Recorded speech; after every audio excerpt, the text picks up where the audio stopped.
Bismillahirrahmanirrahim. In this topic, we are going to study about the structures which are actually posterior wrist structures. These are the structures which are present on the posterior aspect of the wrist. So the following structures pass superficial to the extensor retinaculum from medial to the lateral side or from the medial to the lateral sequence. So कुछ ऐसे structures हैं which are superficial to the extensor retinaculum as well as some structures are deep to the extensor retinaculum. जब हम posterior structures की बात करते हैं तो इसके अंदर हमने जो reference लिया होता है वो हम extensor retinaculum को ले रहे होते हैं, लेकिन anterior structures में हमने flexor retinaculum का जिक्र किया था क्योंकि flexor retinaculum is present on the anterior aspect of the wrist while extensor retinaculum is present on the posterior aspect of the wrist. तो इसके अंदर भी कुछ superficial structures होते हैं which pass superficial to the extensor retinaculum, and there are certain structures which pass deep to the extensor retinaculum, so that is why they are called as the deep structures. So the following structures pass deep. कुछ ऐसे structures हैं जो कि superficial हैं. सबसे पहले हम वो देखेंगे. Dorsal or the posterior cutaneous branch of the ulnar nerve, basilic vein, cephalic vein, superficial branch of the radial nerve. So ये वो important चार structures हैं which are actually superficial to the extensor retinaculum. ठीक है. इसके अलावा है कि the following structures pass deep to the extensor retinaculum from medial to the lateral with the six extensor tunnels of the retinaculum. हमने extensor retinaculum में ये कहा था कि जो six posterior surface of the radius और अल्ना के ऊपर जो ग्रूव्स होती हैं बेसिकली वो एक्सटेंसर रेटिनेकुलम उनको कन्वर्ट करता है इनटू द एक्सटेंसर टनल्स, जिनके अंदर में से फिर टेंडेंस पास करते हैं on the posterior aspect of the wrist ताकि वो अपनी पोजीशन के ऊपर मेंटेन रह सकें.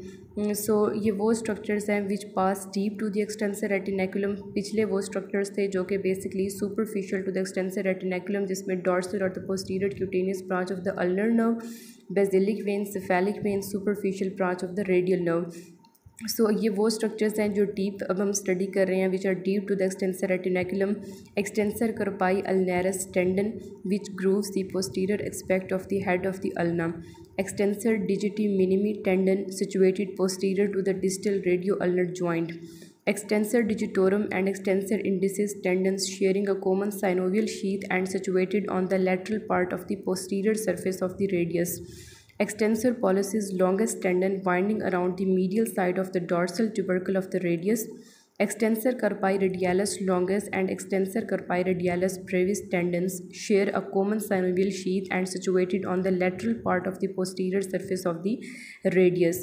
Then we have the abductor pollicis longus and the extensor pollicis brevis tendons having separate synovial sheath but sharing a common compartment. ये वो 6 structures हैं which are deep to the extensor retinaculum, जिसमें सबसे पहले extensor carpi ulnaris tendon है. Extensor carpi ulnaris का tendon which grooves the posterior aspect of the head of the ulna, यानी head of the ulna के posterior aspect के ऊपर extensor carpi ulnaris tendon होगा. Extensor digiti minimi tendon situated posterior to the distal radio ulnar joint. जो radio ulnar joint है उसकी posterior aspect के ऊपर एक्सटेंसर डिजिटी मिनिमी टेंडन होगा. तो देखें एक्सटेंसर कार्पाई अल्नैरस टेंडन भी posterior aspect of the head of the ulna पे पड़ा हुआ है और ये भी पोस्टीरियर साइड पे है. Extensor digiti minimi tendon situated posterior to the distal radio ulnar joint. उसके अलावा अगर हम एक्सटेंसर डिजिटोरम और इंडिसिस टेंडेंस की बात करें और एक्सटेंसर कार्पाई रेडियालिस लॉन्गेस्ट और ब्रेविस टेंडेंस की बात करें तो इनकी डिस्क्रिप्शन सेम है. मीन्स के they share a common synovial sheath and situated on the lateral part of the posterior surface of the radius. अब रेडियस एक बोन है, इसकी एंटीरियर सरफेस और पोस्टीरियर सरफेस. अब देखिए पोस्टीरियर सरफेस के ऊपर लेटरल पार्ट के ऊपर होगा extensor digitorum, extensor indicis tendons की जो हमारी डिस्क्रिप्शन है sharing a common synovial sheath and situated on the lateral part of the posterior surface of the radius.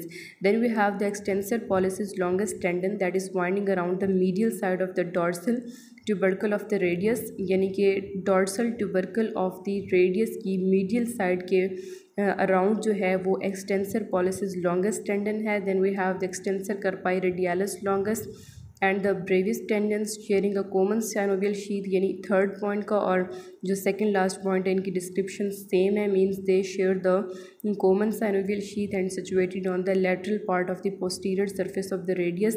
Abductor pollicis longus and the extensor pollicis brevis tendons, basically they have the separate synovial sheath but they share a common compartment.